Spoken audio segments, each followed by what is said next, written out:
दोस्तों, अगर आप मेरी कहानी सुनना चाहते हैं तो सब्सक्राइब करें और बेल आइकन को दबाएं। तो शुरू करते हैं आज की कहानी। अक्सर ग्रामीण इलाकों में भूत प्रेत और आत्माओं से जुड़ी बहुत सी अफवाहें फैली होती हैं, मगर कुछ बातें महज अफवाहें नहीं होती। उनके पीछे भयानक और रोंगटे खड़े कर देने वाली कहानियां छिपी होती हैं। रजतपुर पहाड़ी इलाके में बसा एक छोटा सा ग्रामीण गांव, जो चारों तरफ से घने जंगलों से घिरा हुआ था। यहाँ के लोग सादगी से जीवन बिताते थे, लेकिन हर अमावस की रात को इस गांव में एक अजीब सा खौफ छा जाता था। कहा जाता था कि लगभग 30 साल पहले इस गांव में एक औरत रहती थी। उसका नाम था कमला। वह बहुत ही सुंदर और भोली भाली महिला थी। उसके एक ही बेटा था, जिसका नाम था मोहन। मोहन उसकी आंखों का तारा था। लेकिन एक दिन, जब मोहन की उम्र मात्र 10 साल थी, वह रहस्यमय परिस्थितियों में मृत पाया गया। डॉक्टरों ने कहा कि यह हार्ट अटैक था, लेकिन कमला को यकीन था कि यह कोई साधारण मौत नहीं है। मोहन की मौत के बाद कमला धीरे धीरे पागल होती गई। वे दिन रात अपने बेटे के शव के पास बैठी रहती, उसे वापस लाने की गुहार लगाती। एक दिन वह गांव से गायब हो गई। जब वह वापस लौटी तो वह बिल्कुल बदल चुकी थी। उसने काले जादू और डायन तंत्र की दीक्षा ले ली थी।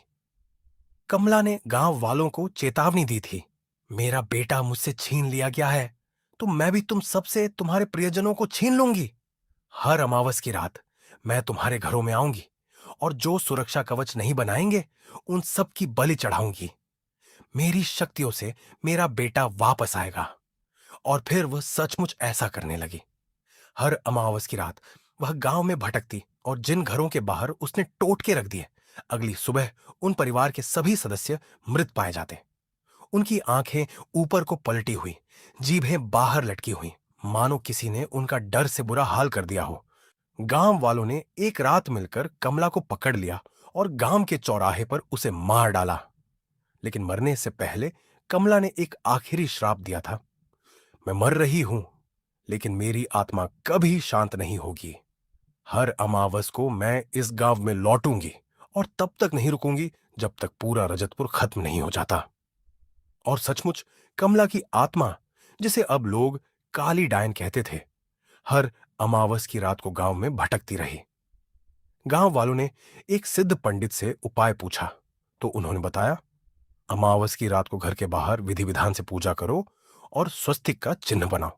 स्वस्तिक की सकारात्मक ऊर्जा उसे अंदर आने से रोकेगी। तब से रजतपुर में हर अमावस की रात को यह रस्म निभाई जाने लगी। 20 साल बीत गए। आज फिर अमावस की रात थी। शाम के 6 बजे रहे होंगे। आसमान में काले बादल छाए हुए थे, और हवा में एक अजीब सी ठंडक थी। गांव की गलियों में सन्नाटा पसरा हुआ था। बच्चे घरों के अंदर कैद थे, और बड़े लोग जल्दी जल्दी अपने अपने घरों के बाहर पूजा की तैयारी कर रहे थे। रागिनी, जो शहर से अपने गांव आई हुई थी, अपने मामी जी के साथ खड़ी थी। वह आधुनिक ख्यालों की लड़की थी और इन बातों पर ज्यादा यकीन नहीं करती थी। मामी, आप भी आज के जमाने में ऐसे अंधविश्वास में मानती हैं? क्या सच में कोई डायन है? रागिनी ने पूछा। मामी जी ने गंभीरता से उसकी ओर देखा। बेटा, तुम शहर में रहते हो, इसलिए इन बातों पर यकीन करना तुम्हारे लिए मुश्किल है, लेकिन यहां हर अमावस को उसकी लाठी की आवाज सुनाई देती है। ठक ठक ठक। हाँ, जैसे कोई लकड़ी की लाठी जमीन पर मार रहा हो। और जिन घरों के बाहर पूजा नहीं होती, वहां सुबह तांडव मचा होता है। हाँ, पर मामी, माओ, ये सब कहानियां हैं, डराने के लिए बनाई गई। तुम ऐसा ही सोचती रहो, लेकिन आज रात जब अंधेरा होगा तो तुम्हें भी वह आवाज सुनाई देगी, और तब तुम्हें समझ आएगा कि डर असली होता है। तभी रागिनी के मामा जी महेश सीढ़ियों से उतर रहे थे। अचानक उनका पैर फिसला और वे जोर से नीचे गिर पड़े। आह! महेश की चीख से पूरा घर गूंज उठा। रागिनी और जतिन, रागिनी का भाई, दौड़कर उनके पास पहुंचे। महेश के माथे पर गहरी चोट लगी थी और खून की धारा बह रही थी। मामा जी, आपको तो बहुत चोट लगी है। रागिनी घबरा गई। हॉस्पिटल, मुझे हॉस्पिटल ले चलो, महेश कराह रहे थे। मामी जी, सावित्री तुरंत तैयार हुई। जतिन, रागिनी, मैं तुम्हारे मामा जी को हॉस्पिटल ले जा रही हूं। तुम लोग घर के बाहर पूजा करके स्वस्तिक जरूर बनाना। और सुनो, पूजा करने के बाद सभी खिड़कियां और दरवाजे अंदर से बंद कर लेना। और चाहे कुछ भी हो जाए, रात भर के लिए घर से बाहर मत निकलना। मैं कल सुबह तक लौटूंगी। सावित्री महेश को लेकर अस्पताल के लिए निकल गई। घर में अब 4 लोग बचे थे। जतिन 25 वर्ष, रागिनी 22 वर्ष, वरुण 20 वर्ष, जतिन का दोस्त, और सोनाली 16 वर्ष, रागिनी की छोटी बहन। रागिनी ने पूजा की थाली तैयार की। उसमें कपूर, अगरबत्ती, फूल, चावल, हल्दी और अन्य सामग्री थी। चलो बाहर पूजा करते हैं, रागिनी ने कहा। वे चारों घर के बाहर आए। आसमान में अंधेरा गहरा रहा था और दूर दूर तक कुत्तों के रोने की आवाजें आ रही थीं। हवा में एक अजीब सी सनसनाहट थी। रागिनी ने पूजा शुरू की। उसने मंत्र पढ़े, फूल चढ़ाए और प्रार्थना की, लेकिन जल्दबाजी और अंधेरे के डर के कारण उसने एक महत्वपूर्ण बात भूल गई, स्वस्तिक बनाना। पूजा के दौरान जब उसने कपूर जलाने की कोशिश की तो कपूर का टुकड़ा गिर गया। उसने उसे उठाया नहीं क्योंकि अंधेरा बहुत तेजी से बढ़ रहा था। जल्दी करो, अंधेरा हो रहा है, वरुण ने कहा, थोड़ा घबराया हुआ। हां, चलो अंदर चलते हैं, जतिन ने कहा। वे चारों अंदर आए और सभी खिड़कियां और दरवाजे अंदर से बंद कर दिए। उन्होंने यह भी चेक किया कि कहीं कोई दरार तो नहीं है। क्या तुमने स्वस्तिक बनाया था? थोड़ी हिचकिचाई। जतिन ने रागिनी से मुझे लगता है मैंने बना दिया था। तुम्हें लगता है या तुम्हें यकीन है? अरे, मैंने बना दिया होगा, चिंता मत करो, रागिनी ने कहा। हालांकि उसे खुद यकीन नहीं था। सब एक साथ बैठ गए और मोबाइल पर मूवी देखने लगे ताकि डर का माहौल थोड़ा कम हो सके। रात के 9:30 बजे सावित्री का फोन आया। रागिनी, तुम्हारे मामा जी की तबीयत अब ठीक है। डॉक्टर ने कहा है कि उन्हें एक रात ऑब्जर्वेशन में रखना पड़ेगा। मैं यहीं रुक रही हूं, तुम लोग घबराना मत। पूजा कर ली ना? स्वस्तिक बना दिया?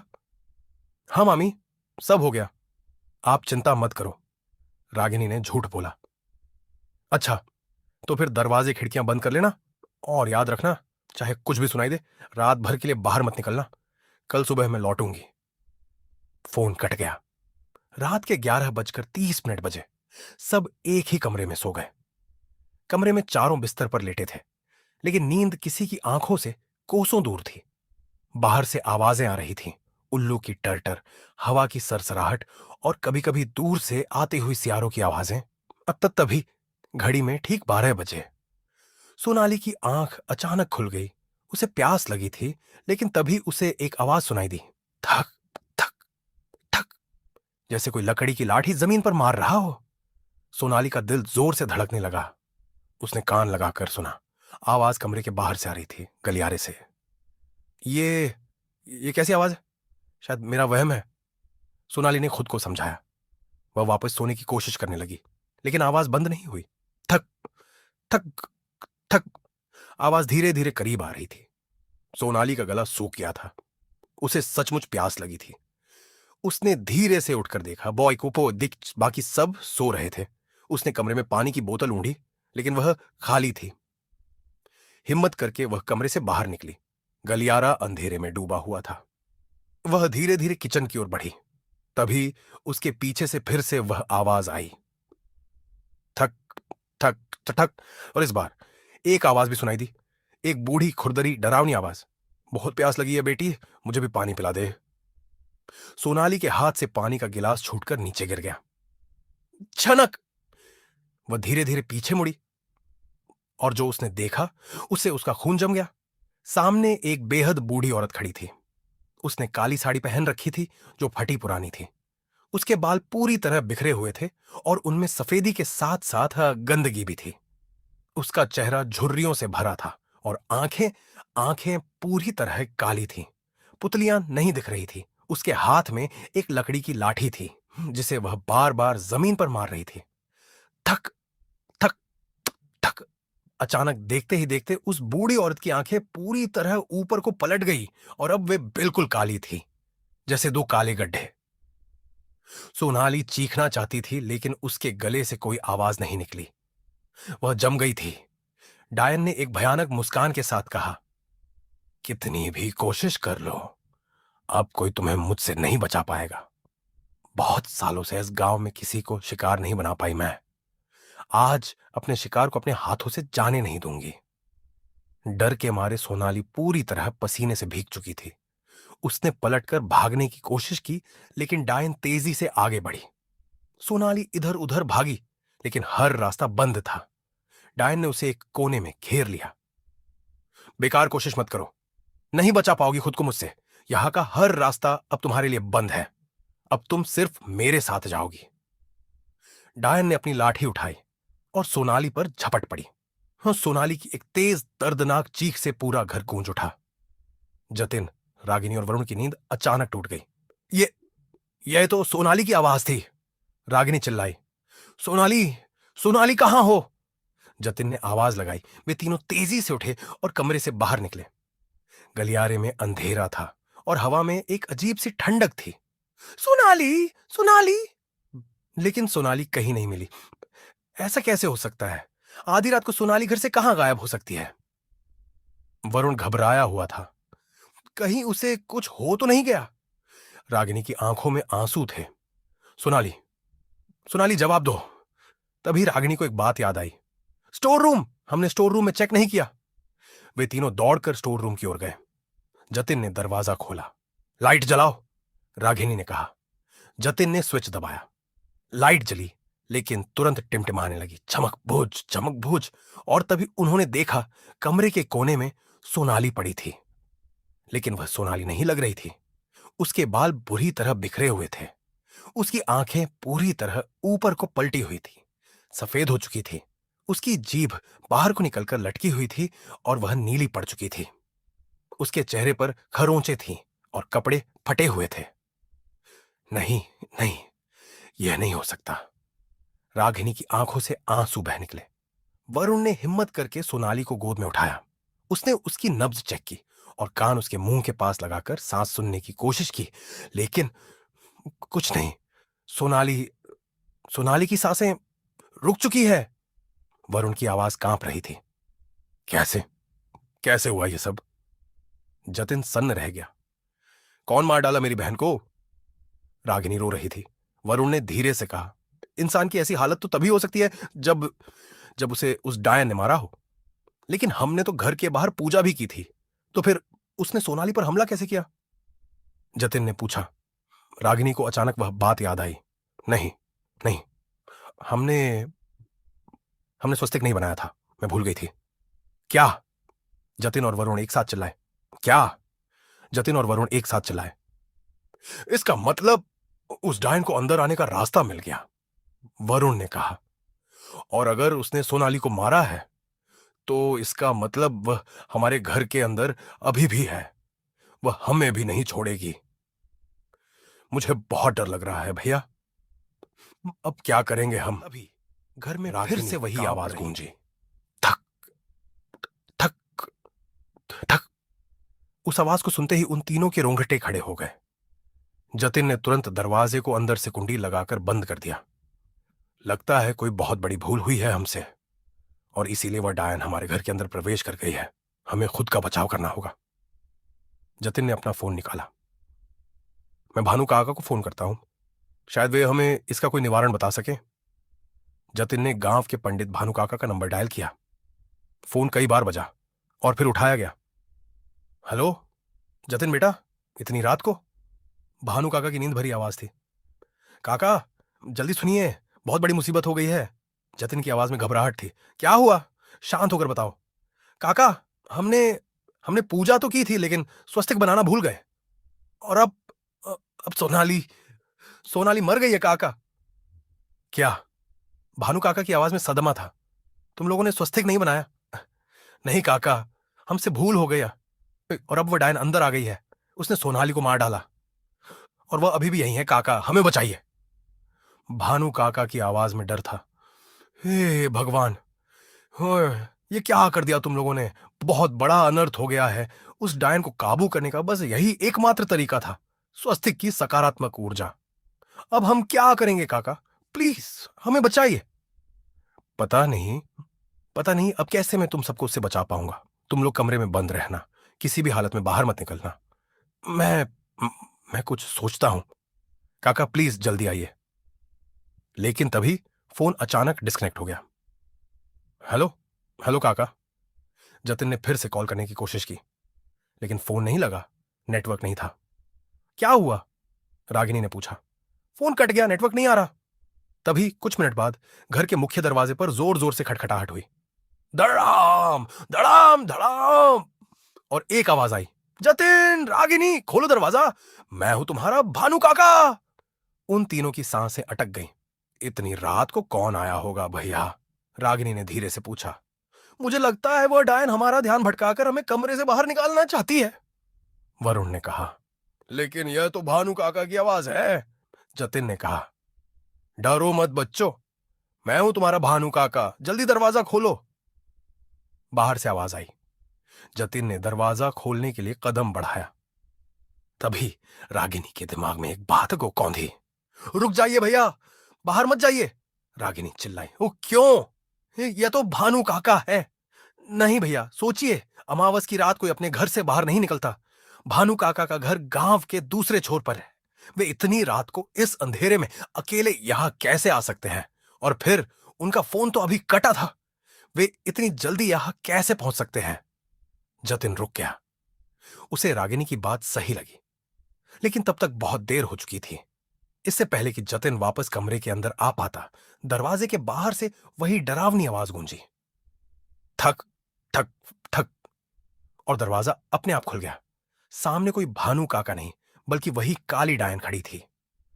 जतिन ने जोर से चीख मारी और डायन उसके ऊपर झपट पड़ी। भैया, रागिनी चीखी।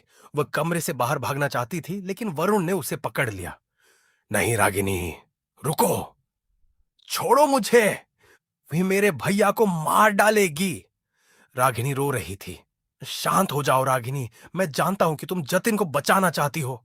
अरे, सिर्फ तुम ही नहीं, मैं भी उसे बचाना चाहता हूं, लेकिन हम चाहकर भी उसे नहीं बचा सकते। हमारे पास ऐसी कोई सिद्ध, कोई शक्ति नहीं है जिससे हम उसका सामना कर सकें। नहीं, मैं अपने भैया को इस तरह उसके हाथों मरते हुए नहीं देख सकती। रागिनी ने छुटकारा पाया और कमरे में इधर उधर देखा। उसकी नजर मंदिर कक्ष में रखी भगवान हनुमान की मूर्ति पर पड़ी। उसे याद आया, हनुमान जी, बजरंगबली, वे ही हैं जो भक्तों की रक्षा करते हैं। रागिनी ने हिम्मत जुटाई। वह दौड़कर मंदिर कक्ष में गई और हनुमान जी की मूर्ति उठाई। रागिनी, क्या कर रही हो? वरुण चिल्लाया, लेकिन रागिनी ने सुना नहीं। वह मूर्ति को लेकर कमरे से बाहर भागी। बाहर जतिन जमीन पर पड़ा था और डायन उसे बुरी तरह नोच रही थी। जतिन की चीखें पूरे घर में गूंज रही थीं। रागिनी ने आंखें बंद की और हनुमान जी का नाम लिया। जय बजरंगबली। वह दौड़ती हुई वहां पहुंची और उसने हनुमान जी की मूर्ति को डायन की ओर बढ़ा दिया। जैसे ही मूर्ति की छाया डायन पर पड़ी, वह बुरी तरह चीखी। नहीं, यह नहीं हो सकता। डायन बौखला गई। वह इधर उधर भागी, लेकिन मूर्ति की पवित्र ऊर्जा उसे जकड़ रही थी। तुम मुझे नहीं रोक सकती, डायन चिल्लाई। हनुमान जी की शक्ति के सामने तुम्हारी कोई औकात नहीं, रागिनी ने दृढ़ता से कहा। डायन और जोर से चीखी और फिर एक काले धुएं के रूप में वह बंद दीवार से टकराकर घर के बाहर गायब हो गई। वह दौड़ती हुई वहां पहुंची और उसने हनुमान जी की मूर्ति को डायन की ओर बढ़ा दिया। जैसे ही मूर्ति की छाया डायन पर पड़ी, वह बुरी तरह चीखी। नहीं, यह नहीं हो सकता। डायन बौखला गई। वह इधर उधर भागी, लेकिन मूर्ति की पवित्र ऊर्जा उसे जकड़ रही थी। तुम तुम मुझे नहीं रोक सकती, डायन चिल्लाई। हनुमान जी की शक्ति के सामने तुम्हारी कोई औकात नहीं, रागिनी ने दृढ़ता से कहा।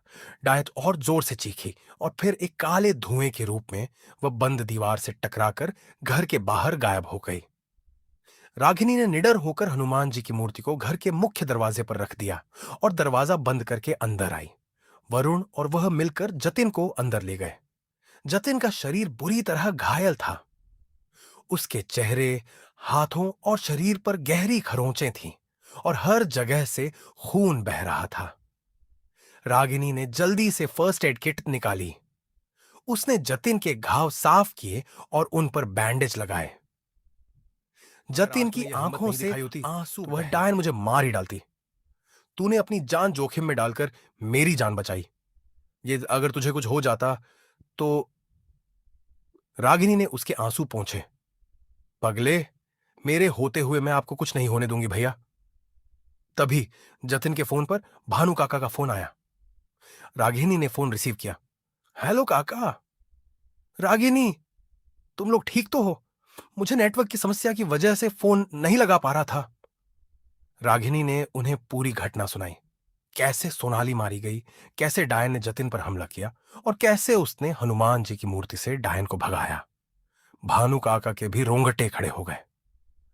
तुम लोगों ने बहुत बड़ी गलती की थी, लेकिन तुम्हारी भक्ति ने तुम्हें बचा लिया। अब कमरे से बाहर मत निकलना। मैं अपने सभी शिष्यों के साथ मंदिर जा रहा हूं। आज इसी रात हम उस डायन का अंत करेंगे। भानु काका ने फोन रखा और तुरंत अपने शिष्यों को इकट्ठा किया। आज की रात हम उस डायन का अंत करेंगे। 30 साल से वह इस गांव को त्रस्त कर रही है। आज बजरंगबली की कृपा से हम उसे मुक्ति देंगे। तब उनके शिष्यों ने सिर हिलाया। भानु काका ने अपने गले में रुद्राक्ष की माला पहनी और वे सभी गांव के मुख्य मंदिर की ओर निकल पड़े। रात के 2 बज रहे थे। मंदिर के कपाट खोले गए। भानु काका ने मंदिर के प्रांगण के बीचों बीच यज्ञ कुंड जलाया। आज हम बजरंग बाण का पाठ करेंगे। हनुमान जी की शक्ति से ही उस डायन का अंत संभव है। उन्होंने मंत्रोच्चारण शुरू किया। मनोजवम मारुततुल्य वेगम। जैसे जैसे मंत्रों का पाठ होता गया, गांव में उस डायन के जोर जोर से चीखने की आवाजें सुनाई देने लगीं। नहीं, मुझे छोड़ दो। मंदिर की घंटियां अपने आप बजने लगीं, घन घन घन। घंटी की ध्वनि से गांव वालों के मन में शांति आई, जो अपने अपने घरों में डरे हुए बैठे थे। तभी एक काली छाया मंदिर की ओर बढ़ी। वह डायन थी। उसका रूप और भी भयानक हो चुका था।